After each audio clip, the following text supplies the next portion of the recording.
میرا یہ پیغام chief justice supreme court of Pakistan کے نام ہے. میرا یہ پیغام chief justice Sindh high court کے نام ہے. جناب والا، ہم پرامن پاکستان کے شہری ہیں.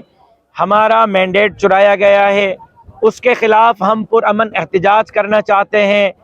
پرامن تھے، پرامن ہیں، پرامن رہنا چاہتے ہیں.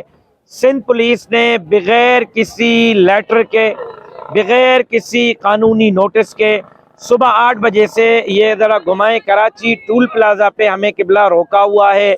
میں chief justice of supreme court سے اپیل کرتا ہوں، میں chief justice Sindh high court سے اپیل کرتا ہوں کہ یہ ایس ایس پی صاحب سامنے وہاں کھڑے ہیں، ڈی آئی جی صاحب کھڑے ہیں، پولیس کی موبائلیں سامنے ہمارے یہ لگائی گئی ہیں. میری یہ ذرا دکھائیں، گاڑیوں کے سامنے پولیس نے ہمارا راستہ روکا ہوا ہے.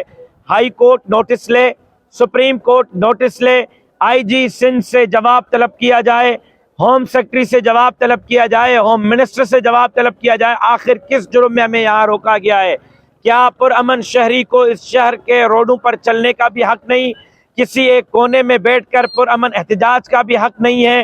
میں درخواست کرتا ہوں عدالت عظمیٰ سے، chief justice Sindh high court سے، چیف جسٹس سپریم کورٹ سے، کہ وہ فوری طور پر ان پولیس افسران کے خلاف قانونی جو ہے وہ چارہ جوئی کریں جنہوں نے ہمارا راستہ روکا ہوا ہے. لاکھوں لوگ پریشان ہیں، ہزاروں لوگ پریشان ہیں اور سینکڑوں گاڑیاں یہاں بند ہیں. صبح 8 بجے سے ابھی دوپہر 1 بج رہا ہے لیکن ہمیں نہیں جانے دیا جا رہا. اسی طرح شارع فیصل پہ ہمیں روکا گیا ہے کارساز کے مقام پر.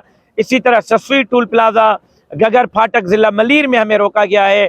لہٰذا سپریم کورٹ، ہائی کورٹ اس پر نوٹس لے اور لاکھوں لوگوں کو کیوں پولیس نے روکا ہے، کس قانون کے تحت روکا ہے، کس نوٹس کے تحت روکا ہے، فوری طور پر عدالت عظمیٰ اس پہ حرکت میں آئے.